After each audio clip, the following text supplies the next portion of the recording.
Operation Barbarossa is probably the biggest bet Hitler has made. The inspiring air battle with the British ended in a hurry. Germany hadn't had time to recover yet, but was now launching an attack on the Soviet Union, codenamed Operation Barbarossa. A small country like Germany was about to invade the Soviet Union. What gave Hitler this courage? In Hitler's book Mein Kampf, he already showed his ambitions for the territories and resources of Eastern Europe. Although in 1939, both Germany and the Soviet Union signed a non-aggression pact and joined hands to invade Poland, Hitler was still going to invade. This so-called agreement was nothing compared to getting the rich resources found in the Soviet Union. The Soviet Union wasn't as brave and powerful as it was before. The Great Purge shocked the world, killing all top military commanders. Stalin's self-defensing strategies and failures to invade Finland was all proof to Hitler that the Red Army is weak. Although Germany had already occupied vast parts of Europe, they still had a desire or need for more resources. It had to keep up with the pace and ambitions of military expansion. For Hitler, conquering the vast empire of the Soviet Union was to further serve the German people and bring more living space for them. In 1940, Hitler requested a plan made to invade the Soviet Union. Not only did Germany have a premeditated army of 1 million soldiers on the border between the two countries, it also sent planes into the Soviet airspace many times. In fact, on the eve of the outbreak of the war, Stalin received more than one letter of warning, but blinded by the faith in the treaty, Stalin firmly denied these warnings. However, in the early morning of June 22, 1941, German troops split into three, invading the Soviet Union at lightning speed. Just 3 days before the war, the Soviet Union had more than 3,000 aircrafts, but before they could even fly into the air, they were all destroyed by the Germans.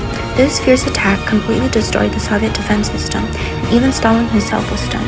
When the war went on July 3rd, the Soviet Union issued an official declaration of war to the nation. In the face of this glorious invasion, Hitler was completely confident that he could occupy Moscow before the deadly Soviet winter. The failures of the Soviets were not only from its vulnerability in the German attack, but because of a series of harsh tyranny. Many Soviet-affiliated countries rebelled at the outbreak of the war, and coupled with a seemingly huge Red Army still undergoing a reorganizing phase, many troops have not experienced system training but were forced into the battlefield. This also meant that they had no power to fight back when facing the German army. Germany's Northern Army Group pushed back the Soviet Army 500 kilometers in just 2 weeks, and on the Central Front, the Red Army was beaten to the core.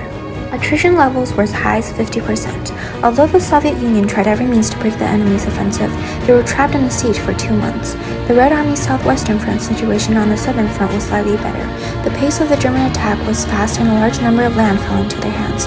At this time, Stalin could only use the old method used in the early Civil War, retreating with nothing left behind. This was also one of the only main principles, not to let the Germans get a single grain on Soviet soil. But also because of this, when the Soviet winter came, Germans couldn't get logistical supplies on time. The combat power was also greatly weakened. In 1941, the most critical month of Operation Barbarossa, German armed forces experienced hardships, suffering resupply, marching with decreasing speed and under more difficulty. Finally, in early December, the forward troops advanced closer to Moscow. Hitler threatened to occupy the Soviet Union in 3 months, but 5 months have already gone by. Although the Germans achieved a series of victories, it was really hard under the winter snow. Soldiers didn't even have winter clothing, and some died or were wounded by frostbites. On the other hand, the Soviet side, from the war to the present, have been in a state of repeated losses. However, the army and the people had faith in gaining victory and protecting their country. December 6th. In order to express the determination to defend the safety of the country, the land, and the people, the Red Army officially launched an attack on the enemy outside Moscow. The soldiers who shouted "Ula" charged the enemy from north and south. At this time, the German army was already in continuous combat, tortured by the cold. Finally, they were forced to disperse from Moscow under the strong counterattack of the Soviet army. This time was due to Hitler and some high-level German commanders and their misjudgment, and their perception when winter came both sides would stop all military operations. However, the impact of the climate on the Soviet army was obviously smaller than that of the German army.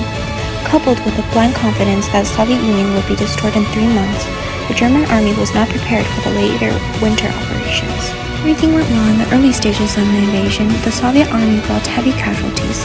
What the Germans didn't expect was that the component could mobilize a large number of troops again in a short period of time. At first, they thought they only needed to face a small number of Soviet troops, but by the end of 1942, the Soviet Union had rebuilt and expanded the army within a few months. Therefore, the miscalculation of the strength of both sides provided the Soviet army advantages. This invasion was a failure for the Germans from the start.